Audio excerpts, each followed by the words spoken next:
So we're walking towards the triumphal arch of Constantine the Great.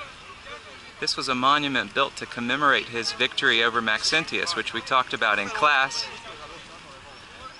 To recount briefly, Constantine was one of the four tetrarchs, one of the four emperors of the Roman Empire, whose power base was up in the German city, Germany today, of Trier, and he rose to power in 306.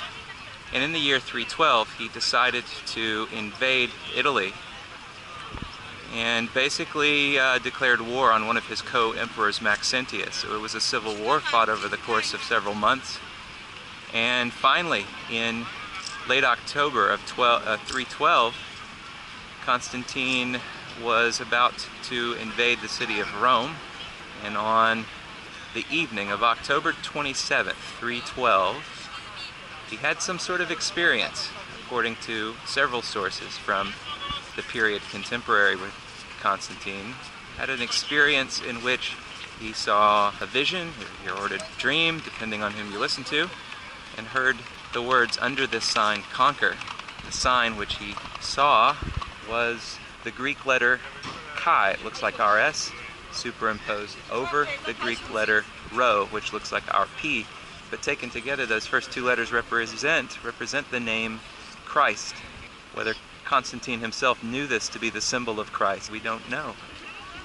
We do know, however, that within a few months of his victory over Maxentius, he had, on the evening of that battle, he had the banner with a Cairo march before his army. He had the symbol of the Cairo placed on the shields of his men, went out the next day and fought against Maxentius around the neighborhood of the Milvian Bridge, which crosses the Tiber River, and he won a tremendous victory.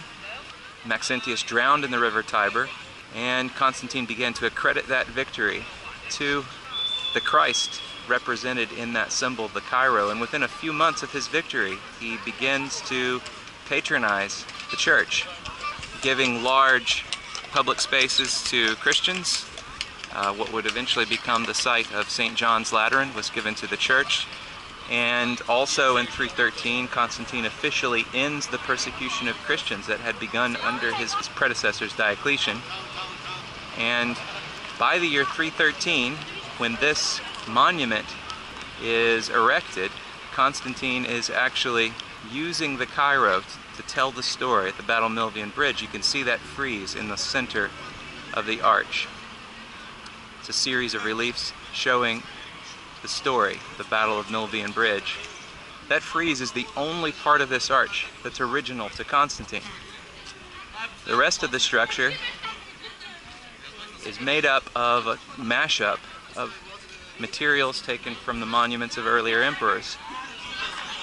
All of the marble, the columns, the capitals, the entablatures, which are those places there up above the capitals and the columns.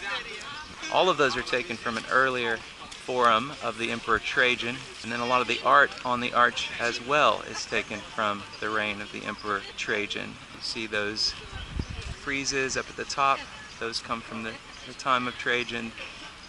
The statues of the four prisoners, four on this side, the four on the other, those are called the 8 Dacian prisoners. Those come from the reign of Trajan.